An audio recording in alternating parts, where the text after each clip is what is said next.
Assalamualaikum warahmatullahi wabarakatuh. Sebelumnya, izin memperkenalkan diri, nama Asniawati dengan nomor NIM 2014300069. Jurusan Asuransi Syariah semester 3 kelas B.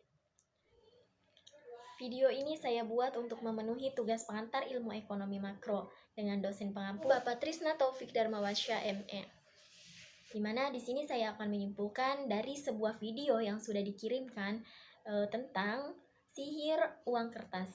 Di sini saya menyimpulkan bahwa Allah Subhanahu wa taala menciptakan emas dan perak, dan di dalam Al-Qur'an ada 12 ayat yang menyebutkan tentang emas, yaitu az-zahab, fiddah, zuhruf, dan kintar. Sedangkan perak disebut 10 kali dengan istilah yang berbeda, yaitu fiddah, warik, dan kintar. Kintar disebut keduanya karena memerlukan satuan berat, dan beratnya itu 50 kg, yang sekarang dipakai untuk kuintal.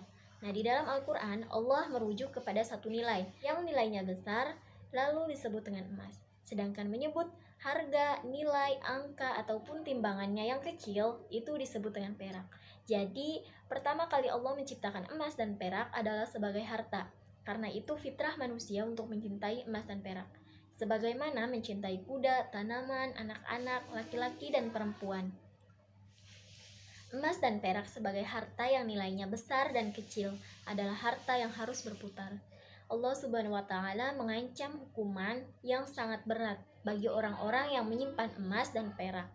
Dalam Al-Qur'an dijelaskan, walladzina yaknizuna adh-dhahaba wal fiddata wa la yunfikunaha fi sabilillahi fabashshirhum bi'adzabin alim.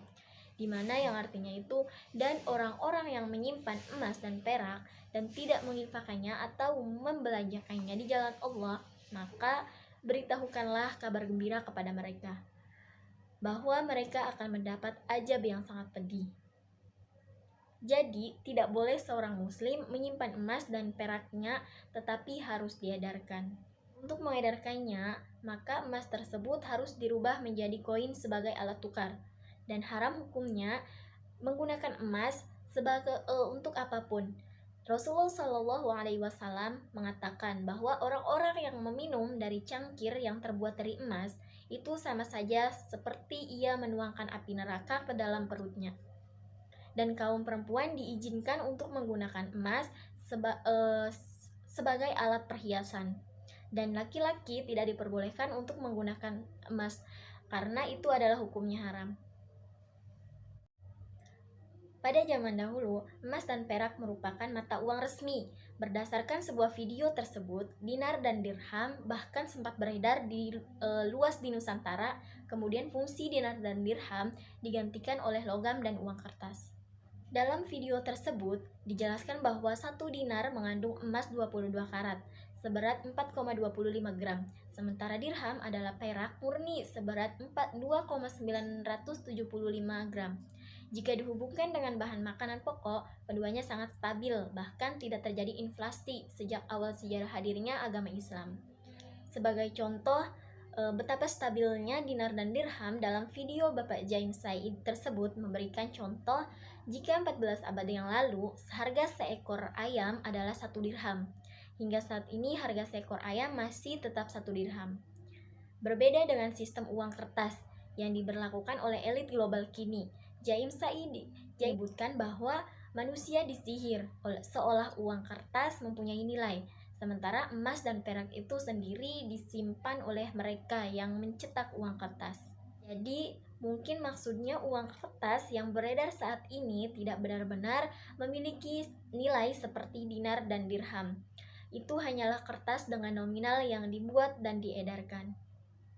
Dalam video tersebut, Bapak J memaparkan bagaimana cara kerja sihir uang kertas itu terjadi, di mana sebuah bit komputer dapat menggantikan emas dan perak yang semula memiliki nilai. Ia menjelaskan kalau kertas yang semula hanya sebuah kertas dapat bernilai tukar berbeda-beda dengan bit komputer di dalamnya, dan mampu membeli kekayaan alam Indonesia.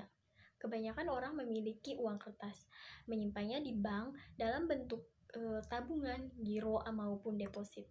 Sangat sedikit orang memiliki emas saat ini. Uang-uang kertas ini memang rentan inflasi serta terbakar jika disimpan begitu saja apabila tidak disimpan dengan benar. Saat Indonesia akan merdeka, elit global memberi syarat agar Indonesia membuat bank sentral dan memakai uang kertas.